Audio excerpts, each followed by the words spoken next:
hear a telephone conversation between a man and a woman about a rental property. First, you have some time to look at questions 1 to 7.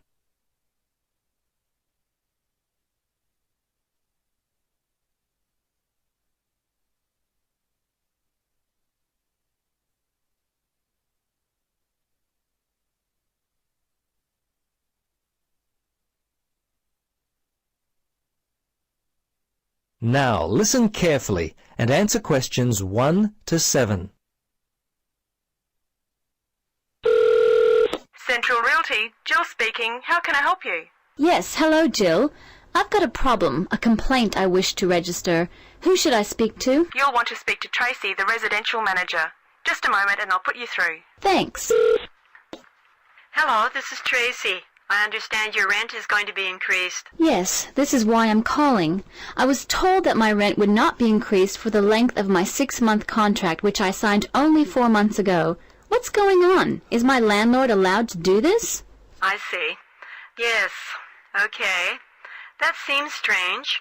Look, can I take down some of your particulars and I'll register a formal complaint to the landlord on your behalf? Yes, sure, that'd be good. Firstly, name and address, contact details. Yes, Jane McSweeney. That's McSweeny. 3 Mauger Street. That's Maugher Street. Winderee, 3355. And the phone there? Yes, you can contact me on 334756, extension 3176. I generally arrive home by 6 o'clock in the evening, so you can call me around that time, but not after 9. Oh, sorry, 8:30, because that's the time I leave for work. Okay, so I should note down that the problem is that your landlord wants to raise your rent. And when did you first move in? Yes, well, the contract began on August 1st, and... oh, hang on. Sorry, that's the ending date. We actually moved in on February the 1st. Before you listen to the rest of the conversation, you have some time to look at questions 8 to 10.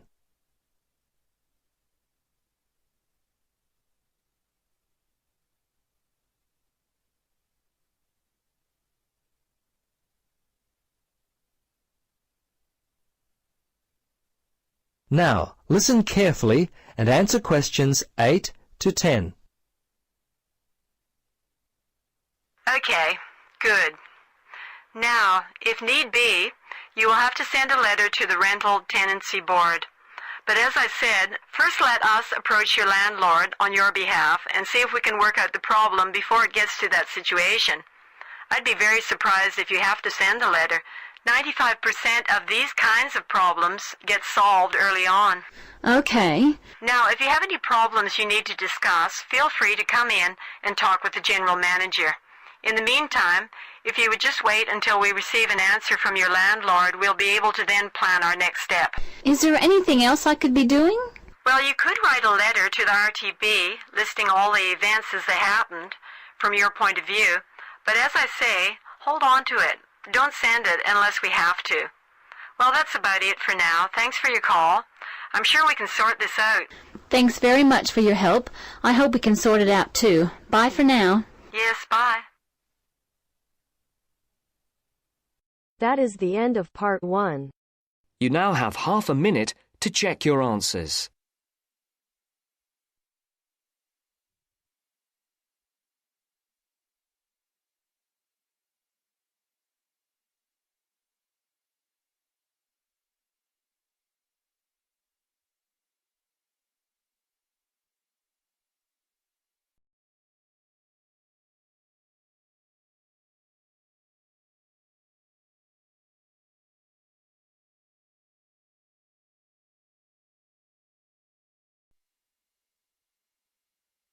Now turns to part 2. Part 2. You will hear the director of a new arts centre speaking to a group of local people who have come to hear what the new arts centre will be offering. First, you have some time to look at questions 11 to 15.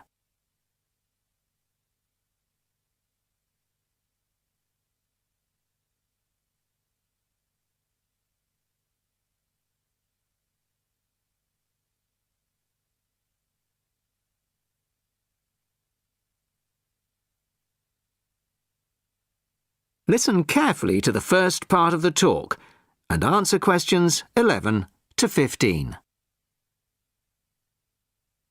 Well, good evening, everybody. Thank you all for turning out on this cold, wet evening. Welcome to our new art centre. I'm delighted that so many people are interested in finding out about the facilities and events that we'll be offering. I'll start with the regular evening events that we've scheduled so far. Sunday night will be film club night.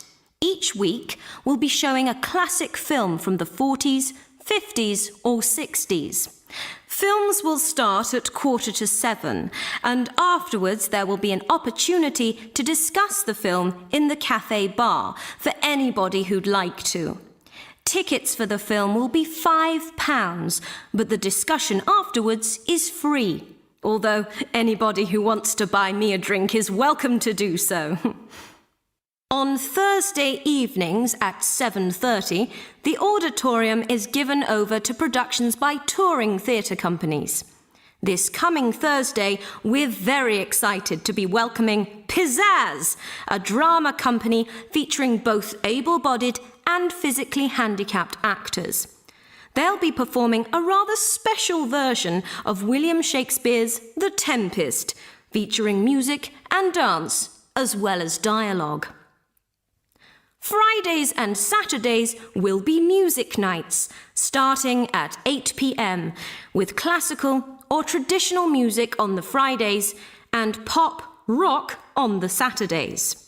However, as the sound system hasn't yet been fully installed, these events won't be starting for another few weeks. As well as evening performances, various events will take place during the day. So far, a mothers and toddlers session has been arranged for Monday afternoons, and of course, anybody can drop in for a coffee or a sandwich. The cafe bar will be open from 11 a.m. to 3 p.m. and 6 p.m. to 11 p.m. Mondays to Fridays, and 11 a.m. to midnight Saturdays and Sundays. Lunch will be served from 12:30 till 2, and light snacks will be available all day. Of course, this programme is just the start, and we expect to be announcing many additional events in the near future. Before you hear the rest of the talk, you have some time to look at questions 16 to 20.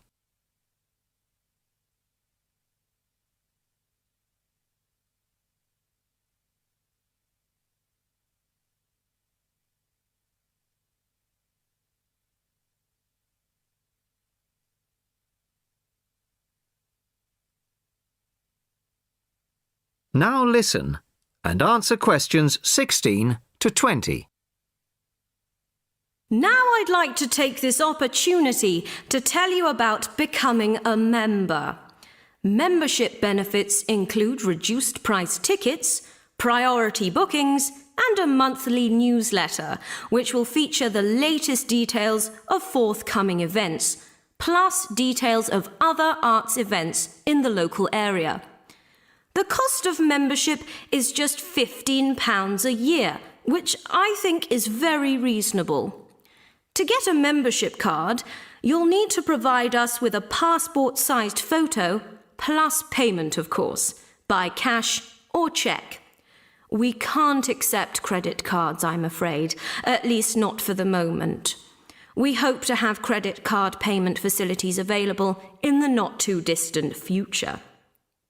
Then, when you want to buy reduced price tickets, you simply show your card at the box office or quote your membership number if you're making a telephone booking. Generally, a membership card will save around 20% on the full ticket price, so it really is very good value. Now we come to the most important part, your suggestions. It's your art centre, so we want to hear what you'd like to see.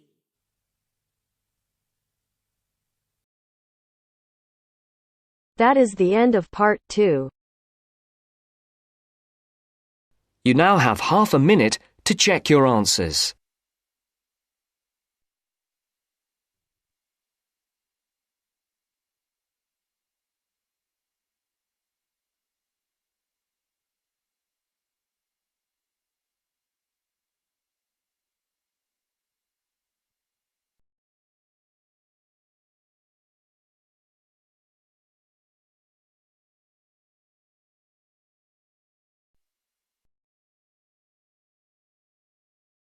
Now turns to Part 3.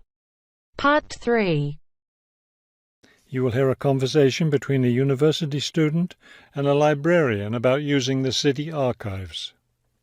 First, you have some time to look at questions 21 to 24.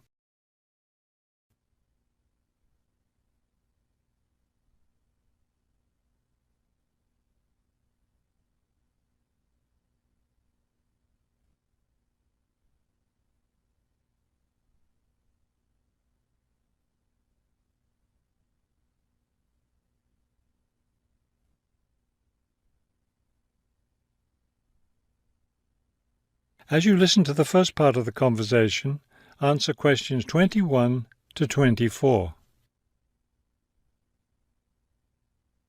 Hello. I was wondering if you could give me some information about using the archives? I'd be happy to. Are you a resident of the city? Actually, I live just outside the city, but I study at the university downtown. That's fine. All you need to do is show your university identification card, and you can use the archives at no charge, as long as your ID card is current, of course. Yes, it's valid. So I don't have to pay anything? No, city residents pay an annual fee, but students can use the archives for free. Everyone else needs to get special permission from the director, but that doesn't apply to you, of course. Oh, good. I was also wondering about the schedule. I have classes every day, Monday through Friday, and I also have a part-time job. So I could really only use the archives on weekends. That's not a problem at all. We're open all weekend. Actually, the only day we're closed is Monday, so you can come any day, Tuesday through Sunday. Are you open in the evenings? Yes, we're open from 9:30 in the morning until 8:30 in the evening. That will fit my schedule well. Before you hear the rest of the conversation, you have some time to look at questions 25 to 30.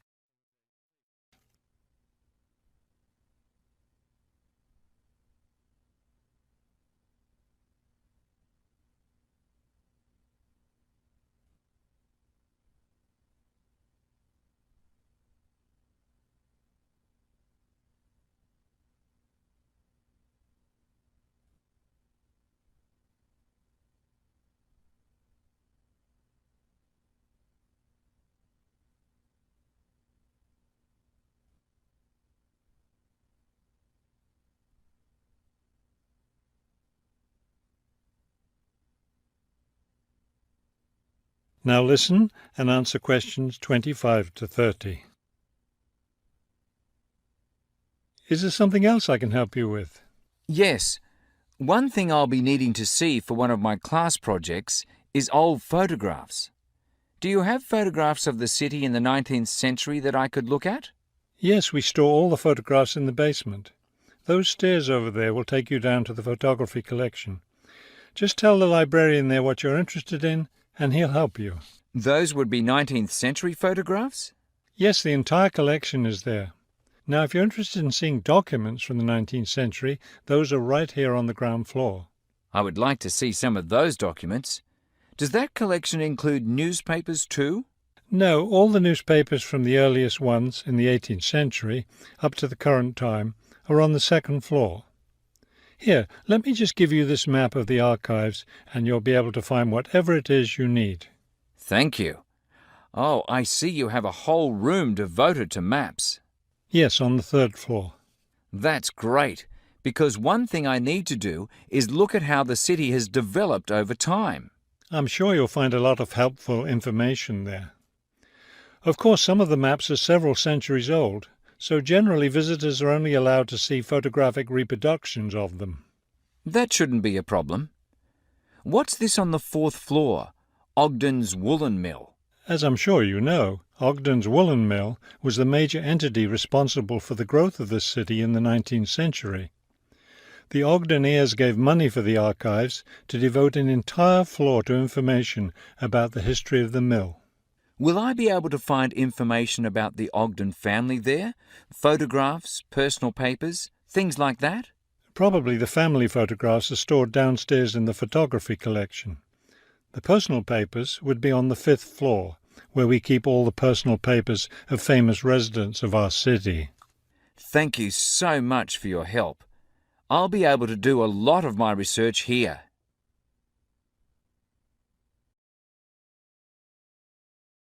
That is the end of part 3. You now have half a minute to check your answers.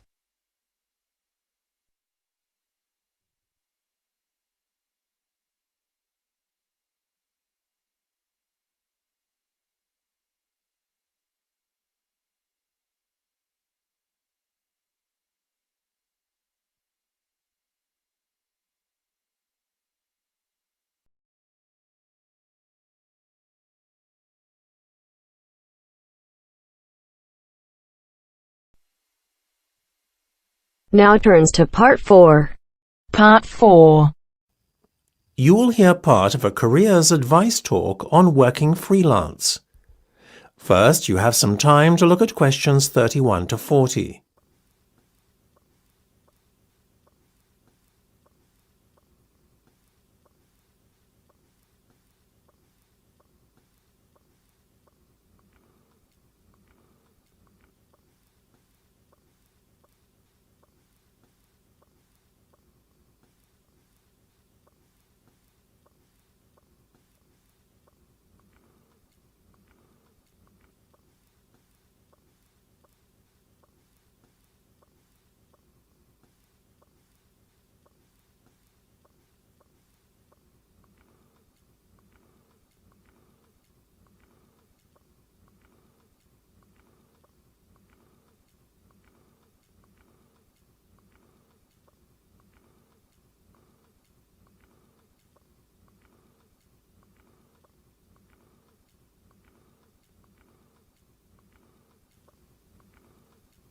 Now listen carefully and answer questions 31 to 40. Working for an employer in a 9-to-5 job has long been the accepted norm. However, this could soon be set to change. A rising level of unemployment, combined with a sense of disillusionment amongst employees with their workaday lives, is at the root of this modern-day revolution in the workplace. Now, there is a growing trend amongst people of all ages and from all walks of life to opt for freelance work rather than working for an employer. It sounds a risky option and a potentially stressful one, but on the whole, the benefits of freelancing seem to vastly outweigh those of working for someone else. In fact, recent research has shown that those who quit their jobs to work for themselves are the country's happiest and most productive workers. A study conducted by Dr. Jonathan Sapsed from Brighton University's Business School, in conjunction with the Arts and Humanities Research Council, looked at a total of 304 freelancers who were pursuing a range of professions in southern England. They found that, far from struggling to get by, many were not only doing well, but excelling in their new professions. So, what are the advantages of freelancing? Well, there are many. One of the most obvious benefits is not having to be answerable to a boss and having to face criticism or unfair demands. In addition, not being based in an office or shared workplace with competitive or difficult colleagues is another bonus. But what is probably the most attractive pull of working freelance is the freedom to determine your own work schedule. You are no longer at the mercy of a timetable dictated to you by your employer. If you have family commitments, these can easily be fitted around your working hours. Furthermore, If you have an off day one day, it's easy to make up time another day without having to face your employer's wrath when you are being less productive than usual. Those who work in creative and digital industries stand to benefit most from working freelance.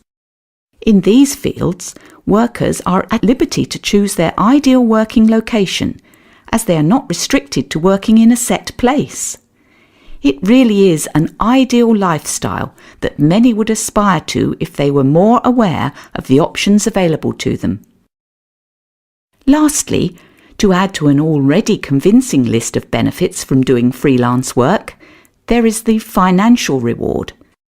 Freelancers typically work a 38-hour week and earn a median wage of £43,000, well above the national average of £25,000, and are happier than other workers.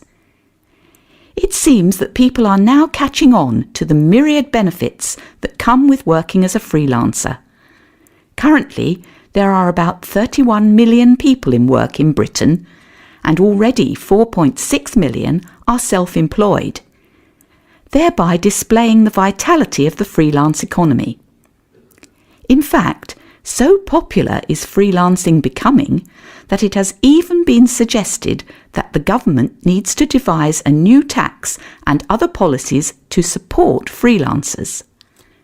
Freelancing would seem to be the future of employment and the way forward. It is certainly well worth considering freelancing if you are doubtful about committing to working in a structured environment. That is the end of part 4. You now have half a minute to check your answers.